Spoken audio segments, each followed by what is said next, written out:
Pessoal, eu sei que vocês devem estar loucos para ouvirem o que eu tenho a falar sobre Luciano Huck, mas é muito importante esse início do vídeo porque eu preciso fazer um apelo a todos vocês. Eu tenho uma média aqui de 1.500, 2.000 visualizações por vídeo, é um número considerável.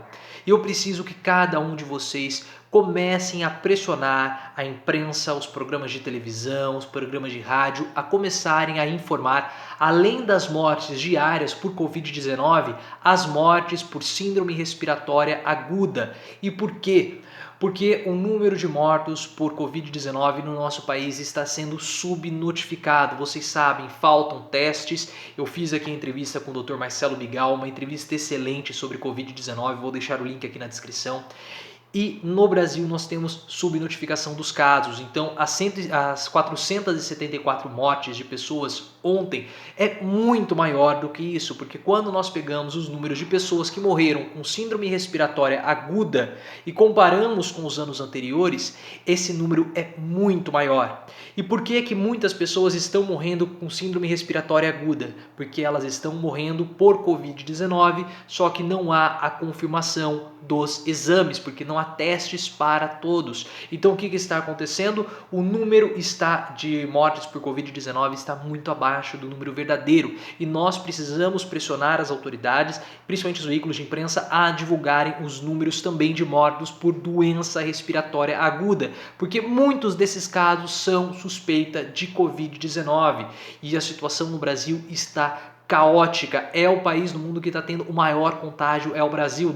A OMS está falando isso. O Donald Trump também está começando a pensar em restrições para viagens de brasileiros para os Estados Unidos e o governo não faz absolutamente nada, nem Bolsonaro, nem o ministro sinistro da saúde. Então nós precisamos começar a pressionar para termos esses números também de síndrome respiratória aguda, porque dessa forma nós conseguimos ter uma ideia do real impacto da Covid-19 no nosso país. Posso contar com vocês, a força de vocês, pessoal, é imensa, vocês nem imaginam o impacto que vocês têm quando vocês compartilham um vídeo como esse, como essa mensagem, compartilham um vídeo do Dr. Marcelo Bigal, da nossa entrevista e principalmente comecem a conscientizar e a cobrar os veículos de imprensa a divulgarem os dados sobre mortes por conta de síndrome respiratória aguda. Posso contar com vocês? Vamos juntos nessa força para informar melhor a população. Agora, depois desse pedido, depois desse apelo, pedir que também você se inscreva aqui no canal para fazer parte dessa nossa comunidade de reflexão e agora falar sobre o Luciano Huck. O que Luciano Huck fez dessa vez?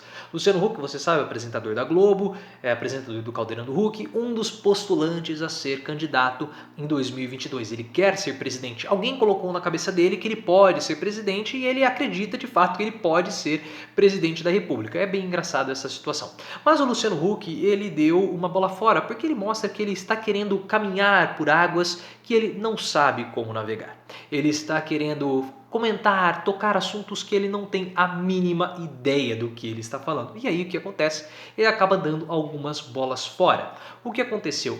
Salvo me engano foi ontem, o Luciano Huck participou, vejam só, de um fórum, de um evento para discutir a desigualdade social no Brasil. Fórum para discutir a desigualdade social no nosso país. E aí o que o Luciano Huck falou? Luciano Huck simplesmente disse que ele é contra taxação de grandes fortunas. Não pode, porque o Brasil ele é uma colcha de retalhos tributária e se nós começarmos a taxar grandes fortunas, as pessoas vão simplesmente retirar o dinheiro do nosso país. Loucura, loucura, loucura. Meu pai, como ele fala um negócio que ele não tem muito conhecimento. Parece que o Luciano Huck ele pode ser rico ou ele fala de má fé ou de fato ele não entende como funciona a dinâmica do neoliberalismo e principalmente do capitalismo financeiro que rege as nossas dinâmicas econômicas, as nossas relações econômicas e financeiras nos dias de hoje.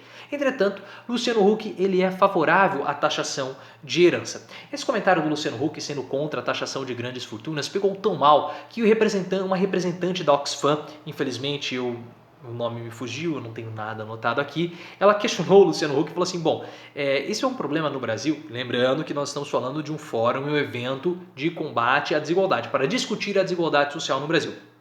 E a representante da Oxfam, que é uma consultoria, uma bem renomada, disse o seguinte, olha, Luciano, no Brasil nós temos um problema de desigualdade social imensa, E apenas no Brasil e na Estônia, repetindo o que o Ciro Gomes fala, que nós não temos essa taxação de grandes fortunas. Todos os países do mundo fazem isso, menos o Brasil e a Estônia. E é necessário que haja essa distribuição. Luciano Huck, bastante constrangido, sem saber o que dizer, falou o seguinte: na verdade eu não sou um especialista, eu sou só um curioso no assunto, isso precisa ser mais discutido. Então, Luciano, posso dar uma dica de campanha para você? Me contrate para ser aí o seu marqueteiro de campanha, tenho certeza que eu vou te auxiliar bastante, tá? Cobro caro, tá? Mas a gente pode negociar sem nenhum problema. Então, Luciano, é o seguinte, se você não sabe um assunto, não fale, Luciano. Fique em silêncio, porque aí faça igual o Bolsonaro, eu não sei falar de economia. Não é demérito, o Bolsonaro falou e foi eleito. Faça a mesma coisa. É pior do que você dar um pitaco equivocado mostrando o seu total desconhecimento das dinâmicas financeiras. E por que o Luciano Huck ele desconhece isso? Pelo seguinte, o capital hoje você precisa ter esse tipo de concepção. A partir dos anos 70, do período do pós-guerra, ali da Segunda Guerra Mundial, o capitalismo ele começou a passar por uma transformação. Antigamente, quando o Adam Smith pensou no liberalismo e depois até o início, primeira metade desse século, do século passado, na verdade, o capital ele se multiplicava por intermediários. Por exemplo, deixa eu pegar aqui o iPad. Se a Apple quisesse aumentar o seu capital, aumentar a quantidade de dinheiro que ela possui, ela precisava produzir esse produto. Então o que a Apple fazia? A Apple retirava, ela faz isso ainda, né? A Apple retira uma quantidade de dinheiro do seu bolso e investe na produção, comprando matérias-primas, comprando maquinários, importando algumas peças e também com mão de obra, força de vendas e toda a equipe envolvida num processo produtivo desse iPad. Então a Apple tira o dinheiro do bolso e investe na produção desse iPad. Você vê, tem até um reflexo. Ó. Investe na produção desse iPad. O que vai acontecer? Eu vou até a loja e vou comprar esse iPad. Quando eu compro esse iPad, eu tiro o dinheiro do meu bolso e entrego nas mãos da Apple.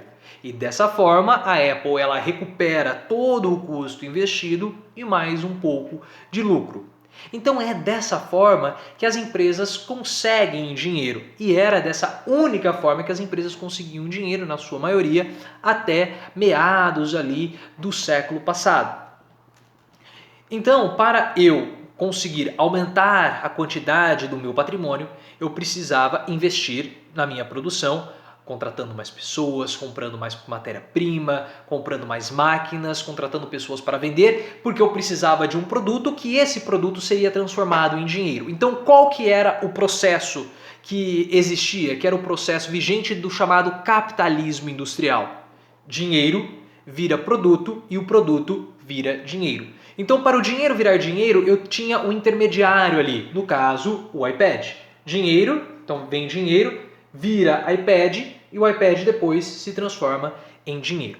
Só que o Adam Smith, muito esperto, né? Uma pena que muitos liberais não leiam o Adam Smith, duvido até que Paulo Guedes tenha lido. Mas o Adam Smith ele tem uma fala no Riqueza das Nações, no primeiro volume do Riqueza das Nações, que é o seguinte: nós somos seres humanos, e óbvio, né? E como tal nós temos desejos e queremos gastar o menor, realizar essas nossas vontades utilizando o menor esforço possível.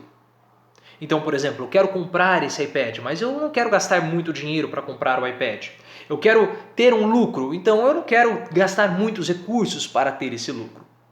Só que quando você precisa construir máquinas, construir fábricas, contratar pessoas, você despende muito recurso para produzir.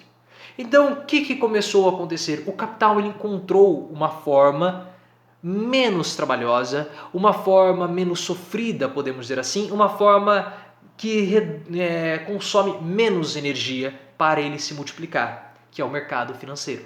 No mercado financeiro, como funciona? Eu compro as minhas ações e as minhas ações, elas magicamente valorizam. E ao valorizar, eu vendo aquele produto, aquela ação e eu acabo adquirindo dinheiro.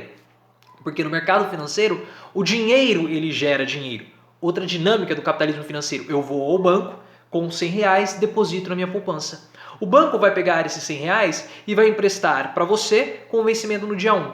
para outra pessoa com vencimento no dia 2, para o seu tio com vencimento no dia 3. Então aqueles R$100 ele virou R$300, magicamente. E o que o banco produziu para esse dinheiro virar R$300? Absolutamente nada. E essa é a beleza e a dinâmica do capital financeiro, do capitalismo financeiro. O dinheiro já não precisa mais de produto para se multiplicar. Eu já não preciso mais, eu, empresário, ter empresas, indústrias, fábricas, como era no modelo fordista, com muitos funcionários pagando salários, encargos trabalhistas, fábrica, estoque, maquinário. Hoje eu não preciso ter mais isso, porque hoje eu consigo colocar o meu dinheiro em ações, em títulos, e aí eles acabam multiplicando com uma facilidade muito grande. E aí que está as grandes fortunas. As grandes fortunas, elas não estão nas indústrias. As grandes fortunas dos empresários, elas estão investidas em títulos, em ações, elas estão no mercado financeiro e não no mercado produtivo, e não no capitalismo industrial. Então, se esses valores eles saírem do nosso país, não muda absolutamente nada para o nosso capital produtivo, porque as empresas ainda estão aqui, as indústrias estão aqui, e esse dinheiro que vai sair, que vai ir para outros países, ele já é um dinheiro improdutivo, é um dinheiro que não gera empregos. E, de fato, a dinâmica do capital financeiro hoje, ela é assim. O dinheiro, o Bauman ele fala no livro dele, Modernidade Líquida, hoje o dinheiro, o capital, ele viaja leve, solto, sem passaporte. É como se fosse um mochileiro. O mochileiro ele viaja daqui para lá tranquilamente, porque hoje, com um clique, eu tiro meu dinheiro aqui do Brasil e coloco ele no Japão. Amanhã, com outro clique, eu tiro o meu dinheiro do Japão e coloco nos Estados Unidos. Depois eu tiro o meu dinheiro dos Estados Unidos na segunda-feira que vem e coloco na Coreia do Sul. Depois eu posso colocar no Zimbábue, depois na Romênia, na Croácia, na Alemanha, volto para os Estados Unidos ou para o Canadá, Argentina, Brasil. O dinheiro ele flutua dessa forma. E para onde ele vai? Para onde o capital mandar, porque o capital ele funciona dessa forma, o capitalismo ele funciona dessa forma. Se hoje estiver dando recursos, se hoje estiver dando dinheiro à produção de commodities, eu vou para a produção de commodities. Se hoje estiver startups, eu vou investir em startups. E é assim que funciona o ritmo do capital. Então, se nós tivermos saídas de capitais, porque o Brasil está taxando grandes fortunas, vai ser capital especulativo, vai ser o capital do mercado financeiro. Não sei porque o Luciano Huck tem tanta preocupação, ele acha que ele vai ser taxado com a sua grandíssima fortuna, que eu acredito que ele seja bem rico, mas não é nem de perto um absurdo como são os bilionários do nosso país. Tá bom? Outra coisa que é importante nós tratarmos sobre essa dinâmica de taxação de grandes fortunas. Como eu falei, isso já é uma boa prática e a própria representante do Oxfam falou, o Ciro Gomes fala, isso já acontece no mundo inteiro. É uma questão de tempo para que o Brasil também comece a taxar grandes fortunas. Há uma pressão, nós já sabemos que isso invariavelmente vai acabar acontecendo entre amanhã ou depois. Normal, é igual à abolição da escravidão. Ela foi vindo, e uma hora fica impossível nós controlarmos isso. E acaba, os escravocratas, controlarem isso. E acaba sendo absorvido pela própria sociedade. Então por isso que quando o Ciro Gomes fala a respeito de taxação de grandes fortunas, eu não vejo um discurso político, uma ideia que possa prejudicá-lo tanto assim, porque essa já é uma boa prática internacional. Isso invariavelmente vai acabar acontecendo no Brasil.